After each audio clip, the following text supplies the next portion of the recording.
नमस्कार जय जगन्नाथ लिमास किचन को आपण मानक स्वागत। मार्च 20 तारीख को ओडिया माने पखाल दिवस भाव में पालन करिथांती किंतु ओडिया मानकर तो सबुदिन ही पखाल दिवस होता है कहीं से पखाल बहुत ही पसंद थाए। गरम दिन आसला माने प्राय समस्ते पखाल खाइबा पसंद करती। से पखाल दिवस अवसर में मुझे आपण मानक नहीं आसी पखाल पसरा। प्रथमे ये गैस ऑन करी मु गोटे डेक्ची पानी बसई नहीं मु भात बनैबी एवं तापरे आउ गोटे प्रेसर रे आलू मध्य सिझे नहीं आलू को ये आम आलू भर्ता बनैबा। मुझे नॉन वेज रे किछि आइटम एवं भेज रे किछि आइटम बनई पखाल पाई। एठी मु चाउल प्रथमे धोई नहीं एवं चाउल को पानी रे देई नबा। जदि वीडियोटी आपण मानकु भल लगे ताहेले मो चैनल को सब्सक्राइब करिवे, वीडियो को गोटे लाइक करिवे। वीडियोटी को स्किप न करी मूलरू शेष पर्यंत देखंतु मु कोन कोन सब रेसिपी बनैछि। एठी प्रथमे मोर आलू मध्य सिझी जाइछि। मु आलू को ओल्हे नहीं एबे देखंतु गैस ऑन करी गोटे कढ़ाई बसई नहीं कढ़ाई रे देई नहीं अल्प किछि तेल गरम होबा भितरे मोर ये भात मध्य हो जाइछि। मु भात को मध्य गाली नहीं एबे तापरे मु सेथिरे देई नहीं बड़ी पखाल सहित आलू भर्ता एवं बड़ी चूरा टिके हो गले खाइबाटा पूरा जमी जाई थाए। सेथिपई मु आलू भर्ता सहित बड़ी चूरा मध्य एठी प्रस्तुत करिवि। तापरे एठी मु दुई प्रकारर माछ नेछि, गोटे रोही माछ एवं आ गोटे बाटा माछ।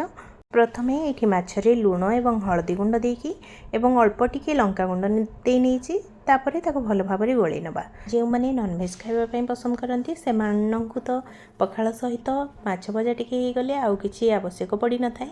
एठी मु लूण हळदी भल भाव में गोले नहीं एवं गोटे फ्राए पैन बसई नहीं से दे नहीं सोरिष तेल रे माछ भाजिले माछ बहुत जल्दी उठी जाई थाए। ता सहित माछर टेस्ट मध्य बहुत बढ़िया आसी थाए। मु प्रथमे ये बाटा माछ को भाजी नहीं माछ भल भाव में एपट सेपट करके दुई पट साइड रू क्रिस्पी करके भाजी नबा। ये बाटा माछटी खाइबा बहुत ही टेस्टी एवं बेसी कंटा मध्य न थाए, बहुत मीठा माछ। आपण माने जदि बाटा माछर रेसिपी देखिबा पई चाहुचंती ताहेले मते कमेंट बॉक्स रे जणेबे। मु आपण मानक पई निश्चय बाटा माछर बेसर रेसिपी बनेइक नेकी आसीबी। एठी मोर माछ भल भाव में भाजी हो जाइए। मु माछ को गोटे प्लेट को बाहर कर नहीं एबे से करी दे नबा रोही माछ को मुझे गोटे गोटे करके रोही माछ को दे नहीं। पखाल दिवस माने ओडिया मानक पई गोटे सेलिब्रेशन होता है। जेते आइटम बनैले मध्य कम पड़ी थाए। मो पाखरे जेतिकी माछ कि जेकोसी परिबापत्र हो जहाँ थिला मो सेइथिरे बनै नहीं। आपण माने पखाल सहित केउ आइटम खाइबा पसंद करती मते कमेंट बॉक्स रे निश्चय जणेबे। मु इठी जहाँ सब प्रस्तुत करिछि से सब मोर बहुत प्रिय, मते बहुत ही भल लागे। मु सेथिपई से सब रेसिपी बनै नहीं। एठी माछ मध्य मोर भल भाव में भाजी जाइछि। मु माछ को गोटे प्लेट को बाहर कर नहीं एबे सेई करी रे अल्प किछि तेल थिला से करी रे एबे देई नहीं चिंगुड़ी सुखुआ को भल भाव में बाछिकी भल भाव में धोई नहीं दुई तीन थर भल भाव में धोई सारा पर मुझे कड़े ऐड कर सुखुआ टिके भाजी गला परे मुझे लुण किसी ऐड कर स्वाद अनुसार। जो मानकर सुखुआ पसंद से माने जानी पखाल सुखुआ बिना अधूरा। सुखुआ टिके हो गले पखालर मजा आसी जाए, खाइबा बहुत ही बढ़िया लगे। मो पाखे आउ अन्य कौन सुखुआ जेहेतु नाला मुझे केवल चिंगुड़ी सुखुआ ही नहीं। आपण मैंने अन्य जेकोसी सुखुआ भाजिकी पखाल सहित खाईपर तार टेस्ट बहुत ही बढ़िया। एठी मोर सुखुआ भल भाव में भाजी हो जाइए। एपटे देखो भात जो आम प्रथम रांधिकी रखी भात ठंडा हो जाइए। से आम दे नबा पानी एवं दही। मुझे जेहेतु दही पखाल बनई दही पखाल टिके छुंक लगिगले दही पखालर टेस्ट बहुत ही बढ़ी जाए। से मुझे गोटे तड़का पैन नहीं जाइए से नहीं गोटे चामच सोरिष तेल भल भाव में गरम हो गला से नहीं पंचफुटण अधा छोट चामच एवं से ऐड कर नहीं दुईटी सुखिला लंका एवं किसी भुर्संगा पत्र। मुझे पूरा फ्रेश भुर्संगा पत्र नहीं। आपड़ सब बेले छुंक देला बेले फ्रेश भुर्संगा पत्र ही व्यवहार करंतु, पखालर फ्लेवर बहुत ही बढ़िया आसो।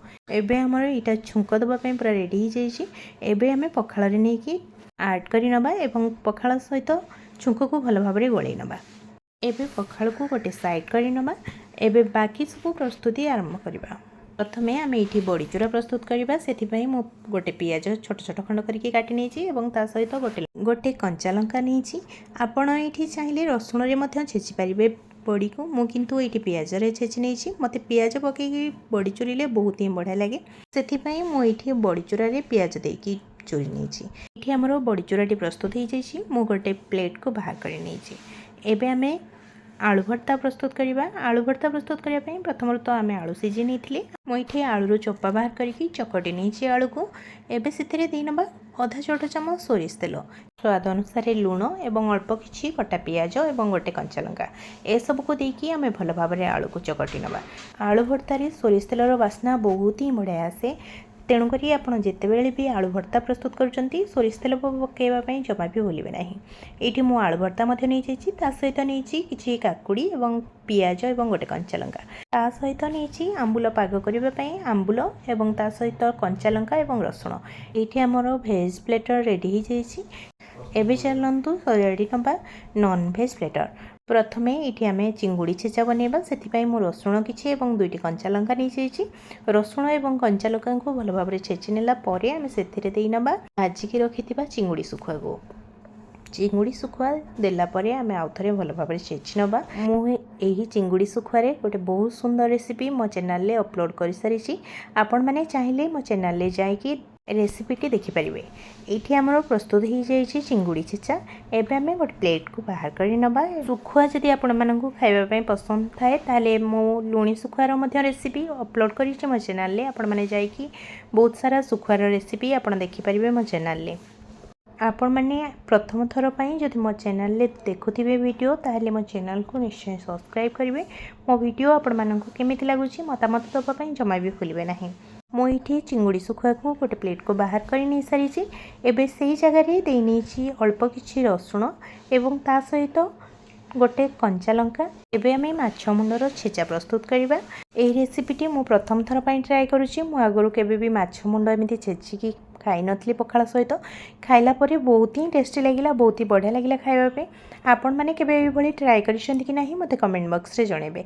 जदि करि नाहंती ताहले निश्चय थरे ट्राए करके देखंतु। पखाड़ सहित एटा खाइबा बहुत ही बढ़िया लगिवो। आपण निश्चय थरे प्रस्तुत करंतु आ आपणक मतामत मो सहित शेयर करंतु। एठी माछ मुंडर छेचा मध्य मोर प्रस्तुत हो जाइए। एवं मैं से प्लेट रे दे नबा भाजिकी रखिथिबा माछ सब को। एठी प्रथमे मु बाटा माछ को प्लेट रे रखि नेछि एवं तापरे मु रोई माछ को रखि नेबी। मुझे माछ एवं सुखुआ सहित चिकेन कषा मध्य प्रस्तुत करी। जेहेतु मो चैनल रे चिकेन कषार रेसिपी अपलोड हो सारी से आउ वीडियो रे देखे ना। वीडियो सेमिति बहुत लॉन्ग हो से मो चिकेन कषा को ये स्किप कर नहीं प्लेटिंग बेले देखा।